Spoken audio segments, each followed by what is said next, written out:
Senhor, Pai amado, agradecemos, Senhor, por mais um dia que o Senhor nos deu.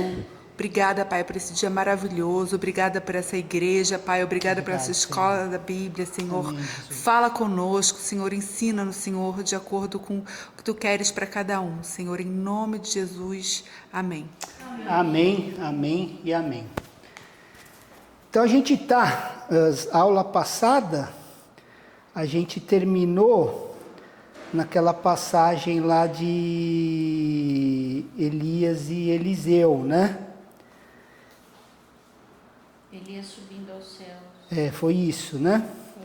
E o que a gente aprende, né?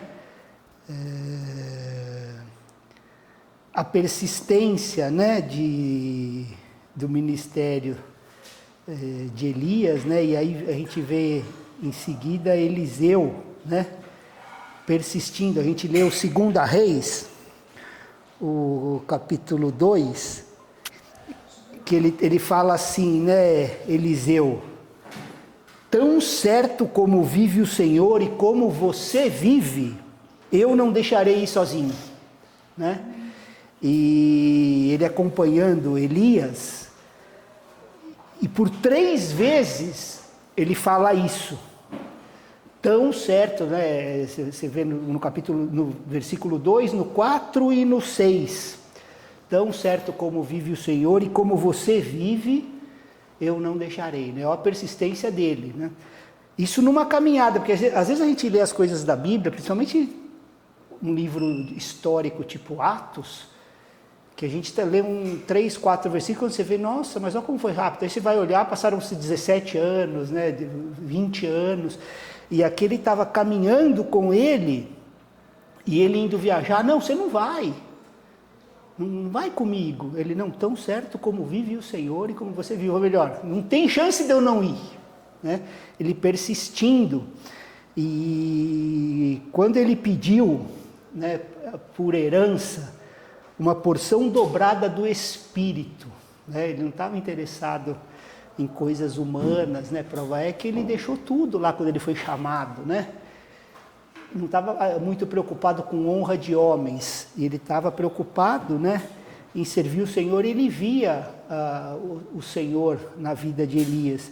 E aí quando ele falou que ele queria uma porção dobrada do Espírito, Elias falou assim: ó, você fez um pedido difícil. Eu estou em 2 Reis 2:10, só para contextualizar quem não estava na aula passada.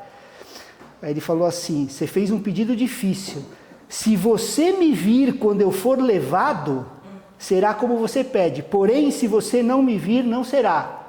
Ou melhor, vamos ver se você vai aguentar mesmo comigo até o final, né? Se você me vir, né, vai ser assim, né? Então ele testou e Eliseu, né, confirmando, né, seguindo a persistência, né? E nas perguntas, né, quando atravessou o Jordão: por que você me seguiu todo esse tempo? No versículo 9, ele: o que você quer? E ele: eu quero uma porção dupla desse Espírito, né? E o Senhor, né, faz isso conosco, de um sentido assim, né, até onde você quer ir comigo? Até onde? Ele vai falando, e a partir do momento que, ó, não, aqui tá bom, ele não vai te arrastar. Tudo bem, filho, pode ficar aí, né? E aqui, ó, eu não vou te deixar, né? Ele estava buscando essa unção do Espírito, né? Então, assim, se parasse em Gilgal, né, a primeira, você está satisfeito aqui? Tô, aqui tá legal. Então tá, é o suficiente, pode ficar, né? Às vezes assim, poxa, que legal, estou tendo visões nas nossas reuniões, né, e tal. Para mim tá bom, você vai ficar com elas, né? É o suficiente, né? Não vai ser levado à próxima, que seria aqui Betel, né? Então, ó, eu quero testemunhar, porque eu quero ganhar a honra da igreja e tal. Tá bom, se é isso que você quer, é o que você vai ter, né? E então a gente, né, assim como está mostrando aqui, pode parar antes, né? Talvez, ó, isso aqui para mim tá bom. E aí a gente não chega a Jericó, né? Você está satisfeito com esse milagre que você presenciou, que você viu? Estou satisfeito, pai. Então tá, é o que você vai ter. Então, agora alguns vão dizer assim, ó, eu quero o Espírito que descansou sobre ti, Jesus. Quem que nós seguimos? Aqui está um paralelo dele seguindo. Então eu quero o Espírito que repousou sobre você, Jesus. Eu quero que ele transforme o meu caráter à tua semelhança. Então eu continuo persistindo, não pelas coisas que vão acontecendo, que seja milagres, sinais, maravilhas, ou que não sejam, né, que seja a sua caminhada, mas não pelas coisas, mas porque aquele Espírito que repousou sobre você, eu quero. E aí eu vou persistindo, né, a semelhança de Cristo, né? Então eu não estou satisfeito com visão, com falar em língua, com ministério, que seja, não. Eu quero esse Espírito que transforma o meu caráter à tua semelhança. Quero ficar um pouquinho mais semelhante ao Senhor, eu quero ver. E aí eu continuo persistindo, né? Eu não estou satisfeito com livros, com coisas, não. Eu quero ser como Jesus no caráter. Porque as pessoas fazem muita confusão. Jesus nunca chamou a gente para seguir o ministério, é para seguir a vida. As pessoas confundem. Então é como Jesus lidava com todas as coisas. E aí a gente quer esse caráter, né? Então a gente não deveria querer parar até que a gente tivesse assim embebido, né, imerso nesse Espírito, né, que mudasse todas as nossas atitudes, as nossas palavras, né, pelo caráter de Jesus, né? Porque se a gente tiver esse anseio, você acha que Deus vai nos decepcionar? Não vou te dar, filho. Você está pedindo muito. Vai acontecer isso? Então quem para o mover de Deus, né, e a transformação do Espírito em nossas vidas somos nós mesmos. Não são outros. A gente gosta de terceirizar, né? Assim, o problema e a culpa é sempre a circunstância, outros, mas somos nós. Então, se no nosso coração a gente continuar ansiando, né, assim como Eliseu, eu quero a porção dobrada do teu Espírito, eu não vou te largar, né? A gente vai ter a mesma coisa com o Espírito Santo, na semelhança de Jesus. Cada vez mais, né? E é de glória em glória, né? Mas a gente vai ser cada vez mais semelhante, né? Se a gente tiver esse anseio, ele não vai decepcionar. Mas os testes virão no caminho. Tipo assim, coisas bacanas podem acontecer e a gente falar assim, ok, a gente se contentou com isso. Eu ainda falei coisas propositalmente, que às vezes são coisas, né, que Deus permitiu. E aí você fala, para mim tá bom, era o que eu queria, tá bom, é o que você vai ter. Né? Então assim, essa história, eu estou voltando um pouquinho, que ela mostra para a gente, né, como assim, alguns cristãos na caminhada, né, mesmo que estão servindo, pregando, né, mas a gente vê que assim, no final, se contentando com pouco, né, do que Deus tem, assim, na transformação do caráter, sabe? Então parou lá no 25%, um parou no 50%, um parou, mas não continuou persistindo porque aqui está bom. Então, que a gente seja, né, essa palavra nos admoesta, né, para ser como Eliseu, que perseguiu o melhor que poderia ter, né? Perseguiu. Em cada geração, sempre vão ter aqueles que vão perseguir, né, para receber. E a gente vê que quando ele falou da porção dobrada, e depois a gente lendo, né, ele fez mesmo o dobro dos milagres que Eliseu. A Bíblia depois relata, né? Então assim, Elias ressuscitou um menino dos mortos, Eliseu ressuscitou quantos? 2. Né? E recebeu a dupla porção, do Espírito, pela persistência, né? E aí a gente vai, né, alguns pregadores hoje, né, dizendo, que você quer o batismo do Espírito, né, como se assim, fosse uma coisa dele, né? Vem cá, eu vou impor a mão sobre você, né, sobre a sua cabeça, tal. São falsificações grosseiras, né, do que Deus tem para a gente, né? Porque a palavra falou assim, você quer uma porção dupla do meu Espírito? Ele não parou aqui, ele falou assim, não é fácil. Você não pediu uma coisa fácil, né? Ele falou assim, e no versículo, né, está no versículo 10 do capítulo 2, ó, você pediu uma coisa difícil, mas você receberá se me vir subindo ao céu. O que a gente traz como uma figura para nós? De Cristo subindo aos céus, no sentido assim, se você me vir, vai receber. Né? Então, uma coisa difícil você pediu, mas se você me olhar e não olhar para os homens, se você me vê, você vai receber. Ele está dizendo, né, tipo assim, a palavra do Senhor, quem que é o batizador do Espírito Santo? É algum homem que tem esse poder de batizar outro com o Espírito Santo, ou é Deus que nos batiza? Para a gente pensar, porque tem muita coisas assim nesse meio, né, religioso, né? Porque assim, João Batista diz, eu só batizo em água, se quer o batismo do Espírito Santo, vai até ele. Entendeu? É o Senhor, né? É o Senhor. A gente pode, né, você vem a mim e dizer, é fácil, eu oro por você e tal, mas só quem vai te dar, né, nos dar esse batismo do Espírito é o Senhor. Então assim, você é meu, vem a mim, se você vier, vai receber. Não é vir ao homem, é vir a Ele. Né? Se você não me vir, não vai receber. Coisa difícil pedistes. Então tem que irmos, né, como palavra do Senhor.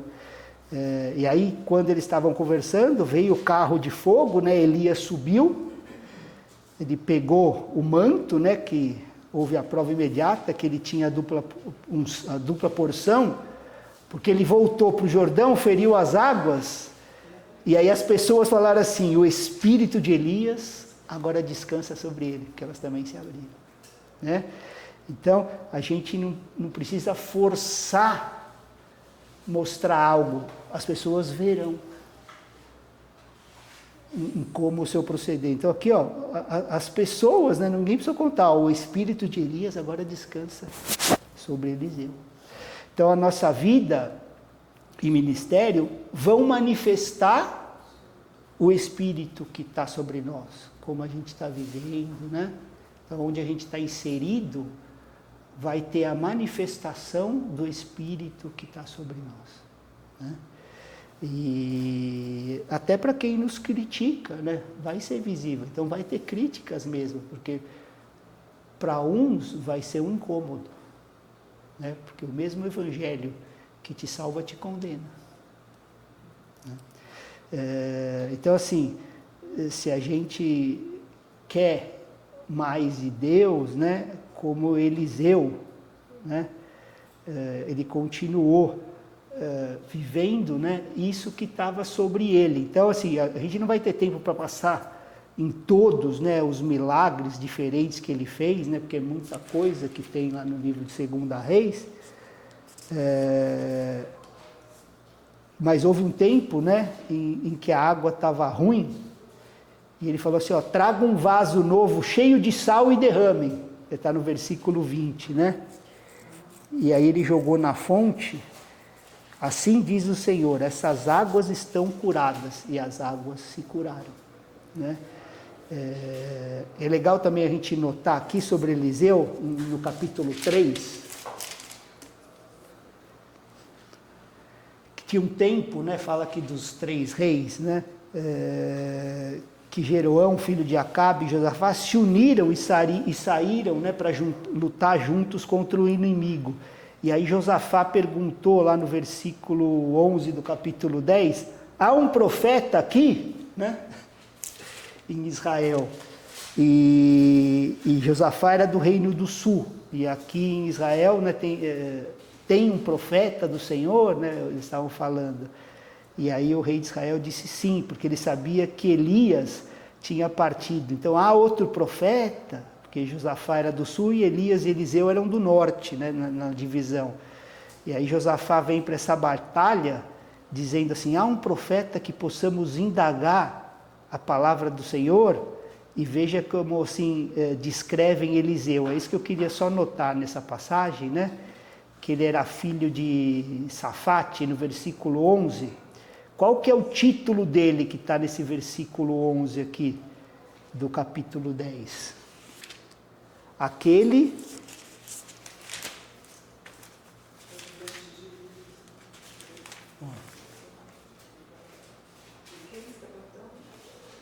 que falava assim no versículo 11, aquele que costumava derramar as águas nas mãos de Elias.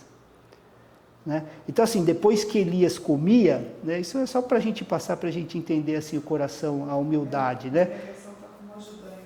Então, Eliseu vinha, né, e derramava água para lavar as mãos. Né? E esse homem fez esse trabalho com tanta fidelidade, né, que se tornou o próximo profeta. Né? Então, aquele que era o ajudante, que derramava água nas mãos de Elias, né? E a fidelidade no serviço. Paulo serviu Timóteo com tanta fidelidade e veio ser o próximo profeta, né? O próximo apóstolo do Cordeiro, né?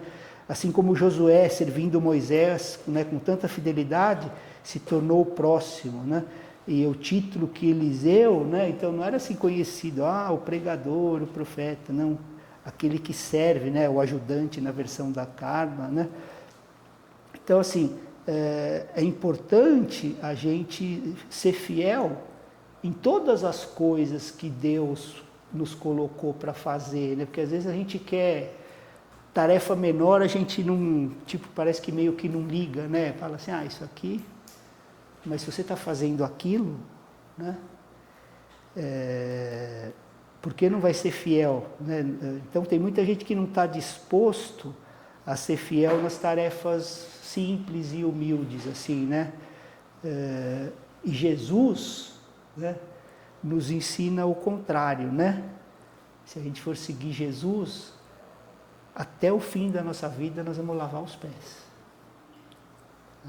Ele estava lá terminando o ministério dele, né? E foi lavar os pés dos... Então, assim, não é que assim, eu vou começar lavando, mas é só por agora, né? Depois eu não quero mais. Então a gente não quer seguir Jesus, né? A gente quer fazer outras coisas, né? A gente quer se tornar sênior, aí eu vou parar de fazer, né? E no Antigo Testamento e no Novo ainda melhor, né? A gente vai poder continuar lavando os pés, né, nesse sentido até o fim da vida, né? Porque Jesus fez isso. Então a gente precisa estar disposto, né, a essas tarefas que às vezes na visão humana parecem menores ou humildes, né? E continuar servindo, porque o Filho do Homem, né, disse que não veio para ser servido, mas, né, para servir. Então, o exemplo de Eliseu e de Jesus, né, servir.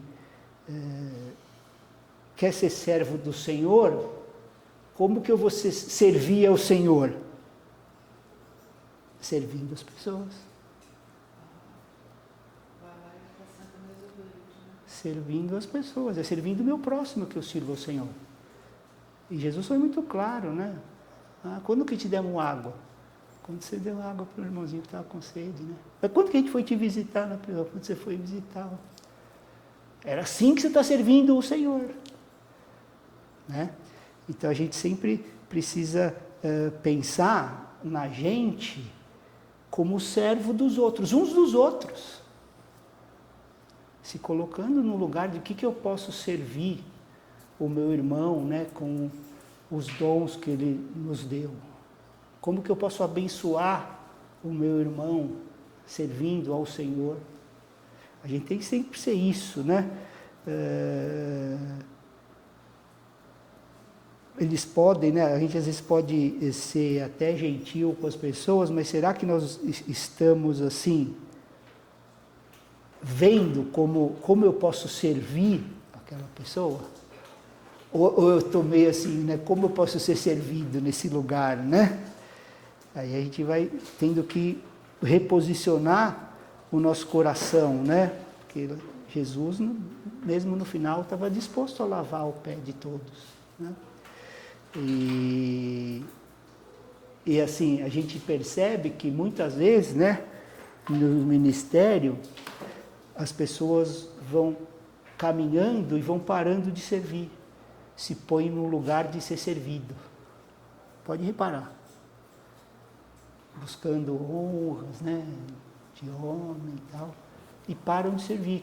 A estrutura vai tirando a pessoa de servir o próximo. Isso é terrível para a igreja. Porque aquele que mais ama, mais vai querer servir. Mais vai querer servir, né? Então, vão se tornando grandes, né? E param de servir. Aí a unção vai embora junto também. E a maioria nem percebe. Estou falando isso assim para a igreja, né? Para a gente ser emancipado. Que a maioria não percebe. O sistema continua funcionando. Assim como a arca já não estava mais e o culto estava bombando, né? Mas a presença de Deus já estava em outro lugar, né? Fica mais ou menos assim, né? Porque vão parando de verdadeiramente servir os irmãos, sabe? Então era isso, assim, nesse trecho, né? Era o que eu queria apontar, né? Pra a gente, se a gente quer buscar algum exemplo para seguir, né? Que seja o de Jesus, né? Não desses líderes aí que seja o exemplo de Jesus, né? Que nunca quis sentar em trono e dominar ninguém, mas veio para servir, né? É isso que eu queria apontar nesse trecho. Aí a gente vê quando Eliseu veio, vou mostrar outra coisa que me encorajou aqui, quer ver? Em 2 Reis, capítulo 3, do verso 13 em diante. Isso também é legal a gente parar um pouquinho aqui. Mas Eliseu disse ao rei de Israel: que tenho eu a ver com você? Vá falar com os profetas de seu pai e os profetas de sua mãe. Porém, o rei de Israel lhe disse: não, porque o Senhor Deus é quem chamou estes 3 reis para os entregar nas mãos de Moabe. Eliseu disse: tão certo como vive o Senhor dos exércitos, em cuja presença estou, se eu não respeitasse a presença de Josafá, rei de Judá, não daria atenção, nem olharia para você. Agora, me tragam um músico. Enquanto o músico tocava, o poder de Deus veio sobre Eliseu, e este disse: assim diz o Senhor, façam neste vale covas e mais covas, porque assim diz o Senhor, vocês não sentirão vento, nem verão chuva, mas este vale se encherá de água, e vocês beberão, bem como o seu gado e os seus animais. Mas isto ainda é pouco aos olhos do Senhor. Ele também entregará Moabe nas suas mãos. Vocês conquistarão todas as cidades fortificadas e todas as cidades principais. Cortarão todas as árvores frutíferas, taparão todas as fontes de água e danificarão com pedras todo o campo de cultivo. E aconteceu que, no dia seguinte, na hora do sacrifício da manhã, eis que água vinha descendo dos lados de Edom e a terra se encheu de água. Então, é legal aqui, olha o que Eliseu disse lá no verso 13, né? Para o rei, né? Que era o filho de Acabe, ó. O que eu tenho a ver com você? Vai os profetas do seu pai.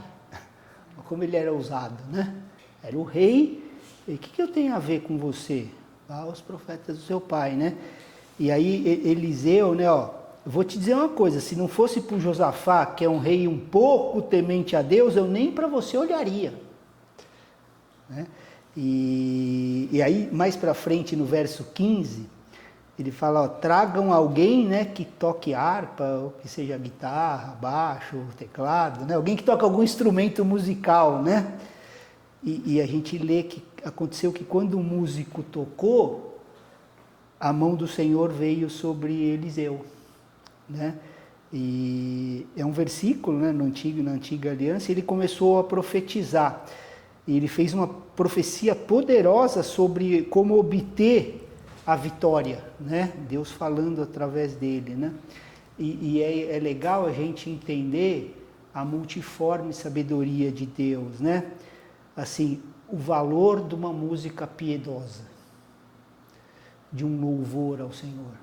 Né? Então ele falou, chama alguém aqui para tocar. Tipo, não sou eu, é tudo do Senhor, né? Então chama alguém aqui para... E é poderoso mesmo quando a gente entende, né? O poder do louvor, assim, corporativo, né? Eu estava comentando até em casa outro dia, né?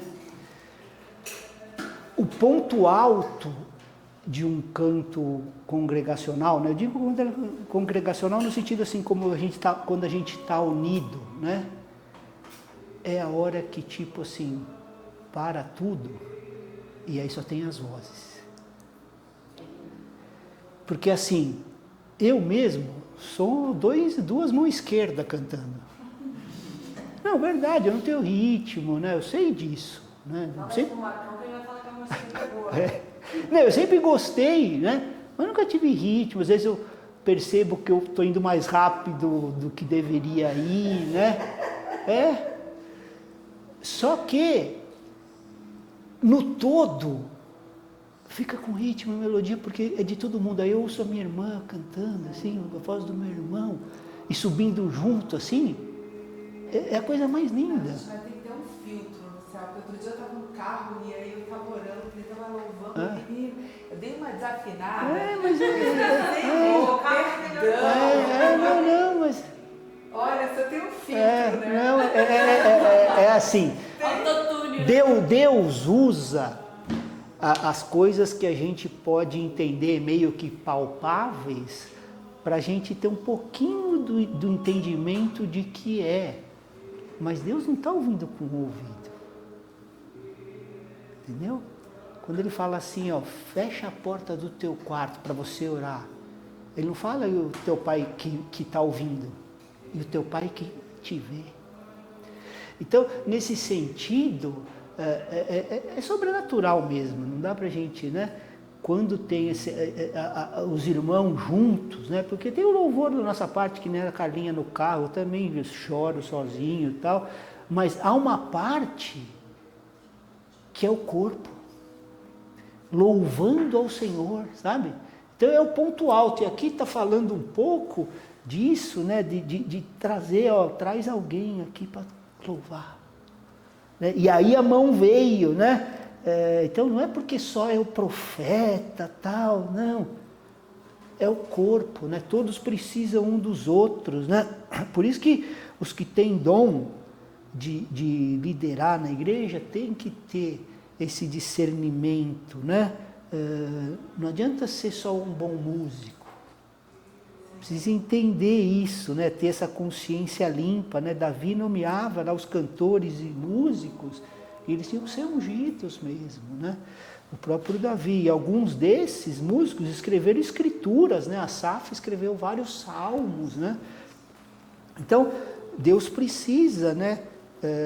Dessa unção, né? Desse coração quebrantado, né? Para trabalhar, para cooperar, né, para apoiar uns aos outros. Aqui, né, era um ministério que trazia a palavra de Deus, né, mas precisou de um músico para levar, né, o louvor. Para quê? Para que a igreja seja edificada, né? Então, eu não acho que Eliseu seria inspirado, né, por um músico mundano copiando música americana, só quero, sabe? Então é nesse sentido, né, do coração aqui, né, algo que alcança, né, o coração de Deus, né? Hoje a música, né, mundana e celestial, e aí você sente que leva o seu espírito em adoração a Deus, ou você está mais preocupado em admirar o músico, né, o solo. Então até isso, quando o músico realmente está voltado ao Senhor, ele tem essa preocupação. Não estou dizendo que ele não precisa ter habilidade, porque é Deus que nos dá a habilidade. Mas até que ponto aquele meu solo, aquele meu, é para glorificar o Senhor ou para mostrar a minha técnica para a igreja e a luz e o som alto, né? Então aquele que está no Espírito vai discernir, né? Que assim, o ponto alto do louvor são os irmãos louvando. Nós não estamos assistindo um show, porque senão você vai no show do Luan Santana, você vai ter arrepio, você vai chorar, você vai cair no chão. Vai! Leva as menininhas, você vai ver se não acontece tudo isso. Desmaia, fica na fila 4 dias. Aí você fala, nossa, como é espiritual. É o que fazem com o gospel. Então não é isso. Não é isso, né? É a gente entender que a gente está juntos, assim, uma comunidade, né? Entregando o nosso louvor, ao único que é digno de receber. E a gente junto, né, coloca isso, né? Então, quando o músico, né, tem a unção, é maravilhoso, né? Mas a gente tem que entender isso, né? Ele tem que trazer o espírito da profecia. Estou aqui parafraseando para a reunião, né, entre os irmãos ali. Aí a gente entra no capítulo 4 de 2 Reis, que tem a história da viúva, né? Capítulo 4, a partir do verso 1. Vamos ler até o 7. Certa mulher, viúva de um dos discípulos dos profetas, clamou a Eliseu dizendo: O meu marido, seu servo, está morto, e o Senhor sabe que esse meu servo, seu servo, temia o Senhor Deus. Mas veio o credor para levar os meus 2 filhos como escravos. Eliseu perguntou à mulher: O que posso fazer por você? Diga-me, o que é que você tem em casa? Ela respondeu: Esta sua serva não tem nada em casa, a não ser um jarro de azeite. Então Eliseu disse: Vá, peça emprestadas vasilhas a todos os seus vizinhos, vasilhas vazias, muitas vasilhas. Depois, entre em casa, feche a porta atrás de você e dos seus filhos e derrame o azeite em todas aquelas vasilhas. Põe à parte as que forem ficando cheias. A mulher foi embora dali e fechou a porta atrás de si e dos seus filhos. Estes lhe passavam as vasilhas e ela as enchia.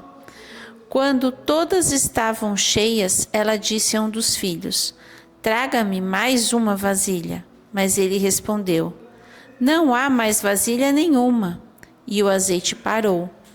Então ela foi e contou ao homem de Deus, e ele disse: Vá, venda o azeite e pague a sua dívida, e você e os seus filhos vivam do que sobrar. Essa história é muito linda, né? Mas tem um detalhe aqui, né, que quando Eliseu falou para ela fazer, né, entra em casa, ó, fecha a porta atrás de você e de seus filhos, né?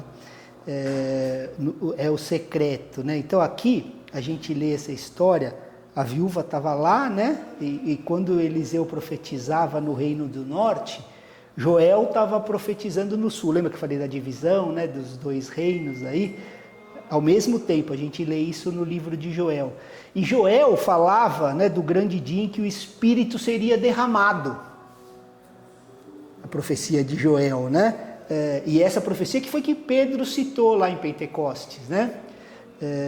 Então Joel profetizava no reino do sul, né, de Judá, e Eliseu profetizava no do norte. Então eles eram contemporâneos. Eu não sei se tiveram contato, né? A escritura não menciona isso, mas era no mesmo tempo. né? O Senhor assim levantando, né? Nos dois reinos aqui. E aqui a gente vê uma figura, né? Do ministério do Espírito Santo, né, na vida de Eliseu, né? A gente viu a dupla unção, né, a porção dobrada que Eliseu recebeu do Espírito Santo, e Joel profetizando sobre isso, né? A gente lê lá em Joel capítulo 2, a gente vai chegar lá, né? A gente está fazendo esse panorama aqui. Então aqui, né, tinha essa mulher cujo marido era um pregador e morreu endividado, né? E isso também é uma lição para nós, né? Quando a gente morre, está deixando o quê? Dívidas para a esposa, né? Então a gente tem que ter esse temor, né? É uma lição para a gente ser cuidadoso com as coisas, sabe?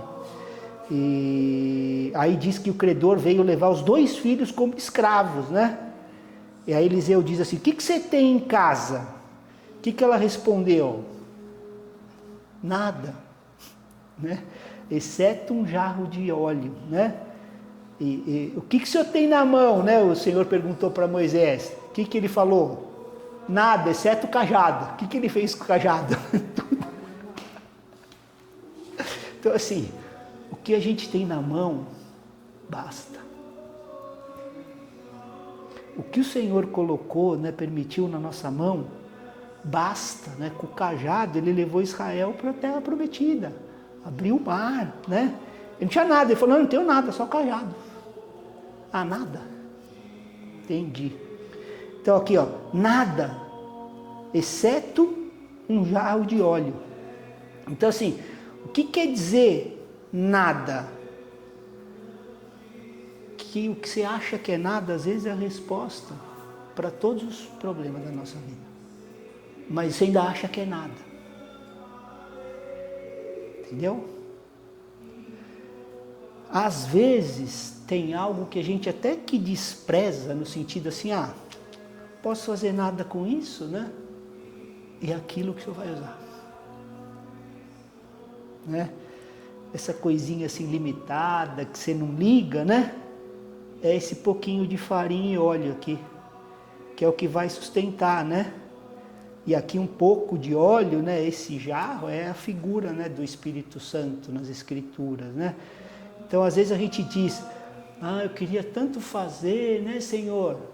Mas eu não tenho dinheiro, ou senão está tendo muita oposição porque eu estou querendo fazer, né? Que o Senhor está me mostrando, mas tem muita oposição, né?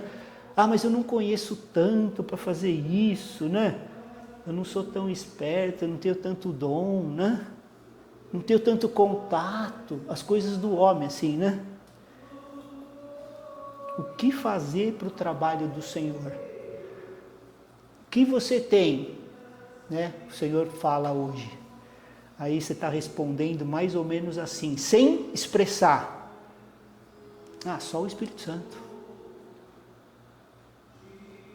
É isso que a gente está fazendo com Deus. Quando a gente coloca as coisas acima disso, porque não tenho nada, você está falando para Deus assim, né? O que você tem para me servir? E a gente fala assim: Senhor, não tenho nada, só o Espírito Santo. Entendeu? Né? Como assim só? A obra de Deus precisa de algo além do Espírito Santo? Então, a gente acha, né, que essas coisas que a gente listou são melhores que o Espírito, né? Porque se eu tivesse isso, se eu tivesse aquilo, eu faria. Então, sem dizer, nós estamos falando isso para ele. Se eu tivesse um lugar melhor, se eu tivesse não sei o quê, se eu tivesse... Né? Mas eu só tenho o Espírito, Pai. Olha o que Deus está ouvindo, né? Através do nosso, né? Então, a resposta aqui que ele disse, vá e peça aos vizinhos, né? Versículo 3, vasos grandes, vazios, não poucos, muitos. Entre no quarto, fecha a porta, continua derramando e eles vão se encher. Não mostre esses milagres para os outros, faça no seu secreto, né? Fecha a porta, assim como Jesus, fecha a porta e ore, né? Fecha a porta e dê o seu dom, né? Não deixa ninguém ficar vendo, não é a demonstração pública, né? Isso nos mostra assim que um homem de Deus, né? Quando eu falo homem, não preciso ficar repetindo toda hora isso, né? Aqui não somos todos, né? No sentido plural, né? Das coisas, assim. Um homem de Deus deve ter vida privada sozinho com Deus, né? Tratos secretos com eles, aí depois se levanta em público, né? Então fechar a porta é esse o princípio, né? Que Deus nos ensina na vida de qualquer servo verdadeiro. Primeiro tem, fecha a porta atrás de você. Primeira coisa, fecha a porta, né? Experimenta Deus, experimenta o Espírito Santo suprindo a necessidade do teu coração, da tua alma, da tua casa. E aí quando você abrir a porta, o que vai acontecer? O que aconteceu com a viúva? A dívida está paga. A dívida está paga. Então, assim, é um princípio, né? E a gente também tem a dívida com o mundo. Todos nós somos devedores, né? Vamos abrir Romanos 13:8.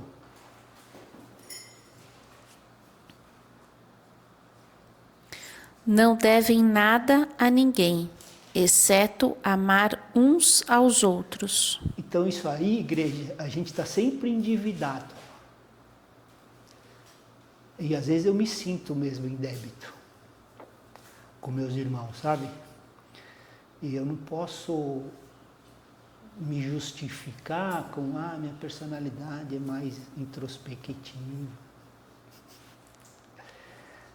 Não devam nada a ninguém, exceto amar uns aos outros. Então, nesse ponto, todos nós somos devedores, né? Paulo diz em Romanos 1,14, sou devedor, Romanos 1,14, a gregos e bárbaros, a todos. Ele fala assim, de dar-lhes o evangelho. Então, Paulo entendia que o que ele recebeu de Deus, ele era devedor. Que ele tinha que entregar para todos. Eu estou em dívida, porque se Deus me deu o evangelho para dar às pessoas e as pessoas não estão recebendo, como que eu vou pagar isso? Né? Então, assim, o Espírito Santo, né, a gente precisa clamar para despertar o dom de Deus que está em nós, para ser usado para a honra e glória do Senhor, né? Paulo disse a Timóteo, né? Busque a Deus e persiga fervorosamente os dons espirituais. Então, ele nos admoesta, né? A buscar os dons sobrenaturais, os dons do Espírito, né? Que seja o dom da profecia, né? O dom secreto, né? E isso, onde acontece? Fecha a porta e busque a Deus, né? Que aí você, quando sair, vai ter a sua dívida paga. Essa é a mensagem desse trecho, né? Ela diz assim, tragam outro vaso, no versículo 6. Versículo 5, né? 6, não havia mais vasos. Então, todos os vasos estavam cheios. E eu tenho certeza que até os vizinhos foram abençoados, porque os vasos não voltaram vazios, né? A dívida foi toda paga. Né? E aí em 2 Reis, capítulo 4, verso 8, a gente vai ler sobre outra mulher, né? Diz que era uma mulher preeminente, né? Rica, influente, né? É outra coisa aqui que nos ensina, né? Que Deus não escolhe só os pobres, né? Que a gente fica com aquilo, né? Não pensa que Deus só escolhe analfabeto, pobre, né? Deus escolheu Pedro, né? Que era quase um analfabeto, né? Na época, mas ao mesmo tempo também escolheu Paulo, que era altamente educado, né? Seria um filósofo da época, né? Escola de Gamaliel, tal. E Pedro, que era faca na caveira, né? Bem iletrado, mas então Deus não faz acepção, né? Pedro não estudou muito nas Escrituras e Paulo, que conhecia a fundo, E Deus escolheu os dois, né? Então, pobre, rico, letrado e iletrado, né? Em Lucas 8 a gente também lê que as mulheres ricas sustentavam, né, Jesus e o ministério, né? Fala na palavra. É o único lugar nos evangelhos que diz que Jesus conseguia, né, para viver e sustentar os 12 discípulos com essas mulheres que eram piedosas e ricas, né? Então sustentavam com dinheiro e ele cuidava dos discípulos, né? Então vamos passar rapidamente por essa passagem que ela é bem longa, né? Outra mulher rica, né, que decidiu sustentar Eliseu. Ela era piedosa, né, porque ela via ele passando, né? E às vezes vindo comer, ela dizia para o marido dela: eu percebo que esse é um santo homem de Deus, né? Então ela via Eliseu como um santo homem de Deus sem ouvir o sermão dele, né? Só dele sentar na mesa, né, e do modo como ele se comportava, ele mostrava que ele era um homem de Deus, né? O testemunho de vida dele, né? Que exemplo assim para nós, né? A maneira como a gente senta, como a gente conversa, como a gente come, né? Como a gente se comporta no nosso dia a dia, mostra que somos santos homens de Deus, né? Santas mulheres de Deus, né? E aí ela disse assim, ó, vamos fazer um quartinho extra em casa, que é o verso 10, né? Com cama, mesa, cadeira, uma lamparina, né? Para ele ficar aqui quando ele vier. E Eliseu nunca pediu nada, né? Ela pensou nisso e aí ela tinha condições, né, de construir e construiu. E aí o homem disse assim, o que a gente pode fazer por essa mulher? Ela tem sido boa conosco. E aí o servo disse assim, ela não tem filhos, falou para ele, né?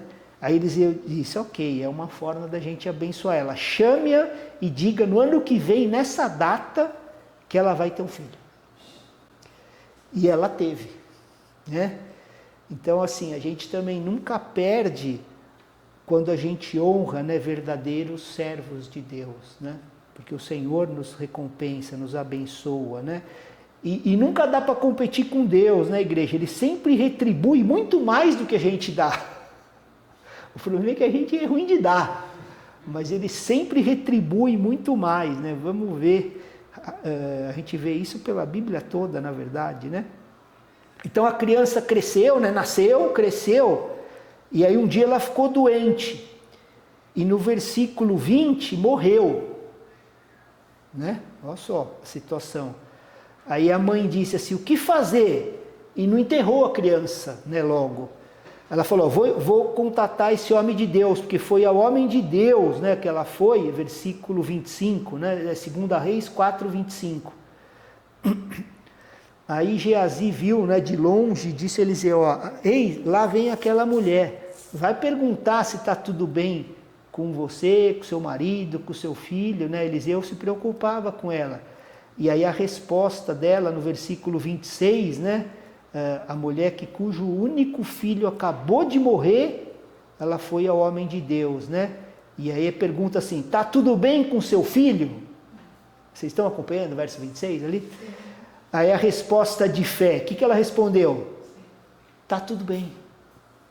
E o filho estava morto. Tá tudo bem. Aí ela contou para Eliseu, né? Eliseu orou e a criança ressuscitou. Então, ó a fé daquela mãe, né? Do que a fé daquela mãe fez pela criança, né? Se ela não tivesse fé, provavelmente ela tinha enterrado o filho. E se ela não tivesse fé, ela não falava, tá tudo bem, né? Então a gente entende assim o que Deus faz, né? Quando temos fé nas promessas dele, né? Na verdade, elas se cumprem pela nossa fé, né? Então aquilo que a gente verdadeiramente, que a gente pode até acreditar aqui, mas que verdadeiramente não crê, uma coisa é certa, não vai se cumprir para nós. Agora, a promessa que a gente crê verdadeiramente aqui é certo que se cumprirá.